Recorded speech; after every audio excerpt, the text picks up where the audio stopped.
Herzlich willkommen zur 12. Folge Werkstatt 4. Heute wird nicht nur die Werkbank fertig gemacht, sondern es gibt auch ein neues Regal für die Werkstatt und das zeige ich euch jetzt sofort. Ich habe jetzt schon viel zu lange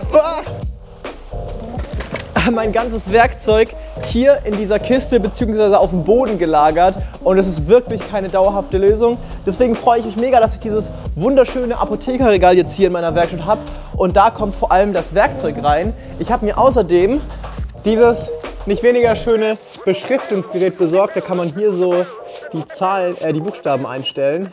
Richtig cool und damit beschrifte ich jetzt die Fächer.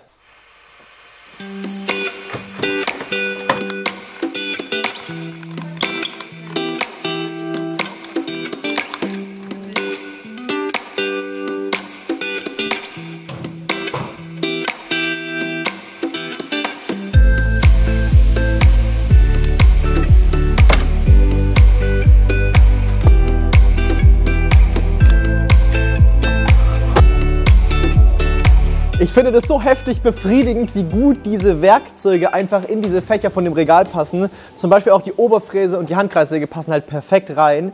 Das Regal hat original hier noch so einen Tisch, der aber extrem klemmt. Der wäre aber super praktisch, wenn ich zum Beispiel an der Oberfräse das Werkzeug wechseln will. Dann kann ich die einfach hier so hinlegen und das dann aufmachen, direkt wechseln und habe es dann nicht dabei auf dem anderen Tisch. Ich versuche deswegen jetzt diesen Tisch hier wieder gängig zu machen.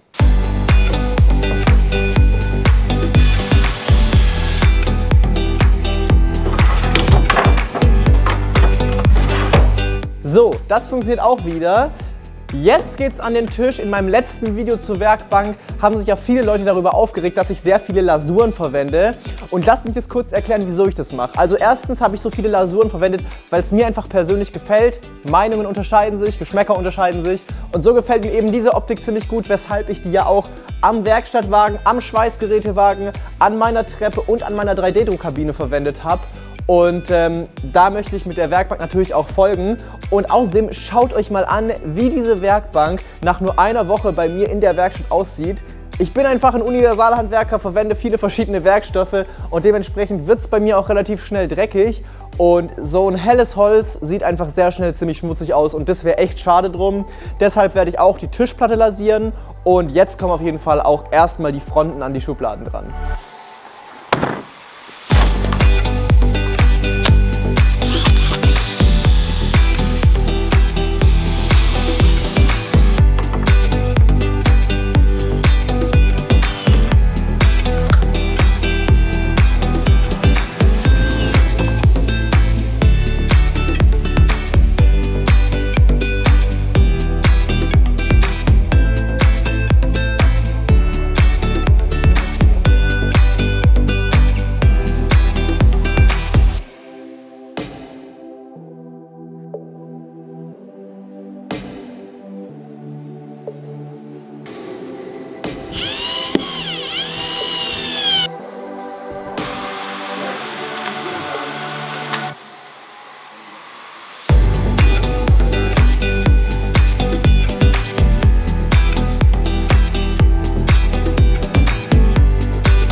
Ich habe mir jetzt meine Rasterlochung angezeichnet. Das Thema Rasterlochung ist echt eine krasse Wissenschaft für sich. Also da gibt es immer die Unterschiede zwischen 19 mm Löchern, 20 mm Löchern, 96 mm Lochabstand oder 100 mm. Echt eine krasse Wissenschaft. Ich habe mich jetzt für 20 mm entschieden, weil wenn man diese ganzen Niederhalter etc. selber baut, ist die Verfügbarkeit von Stabmaterial in 20 mm natürlich viel größer. Und um die Löcher zu bohren, verwende ich einen Forstner-Bohrer und diese Bohrlehre hier. Damit kann ich auf der Fläche senkrecht reinbohren.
bin mega happy, wie es geworden ist. Sieht mega gut aus mit den ganzen Löchern. Und ich glaube, dass es auch mega praktisch ist, um hier Sachen einfach so schnell einzuspannen. Jetzt warte ich nur noch auf die Niederhalte, die ich bestellt habe.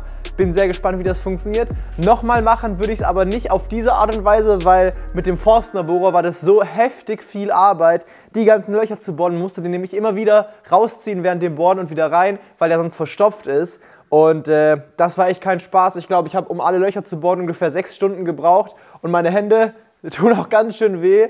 Aber das Ergebnis lässt sich dafür jetzt auch sehen. Was an der Werkbank jetzt nur noch fehlt, ist ein Schraubstock. Der soll hier an die Seite und eine C-Profilschiene, die hier vorne dran soll, damit ich da meine Handkreissäge einlegen kann und hier Schnitte machen kann. Das kommt aber später. Das Einzige, was ich jetzt noch machen will, ist auf jeden Fall das Regal an der Wand zu befestigen, damit das da sicher steht und nicht umkippen kann.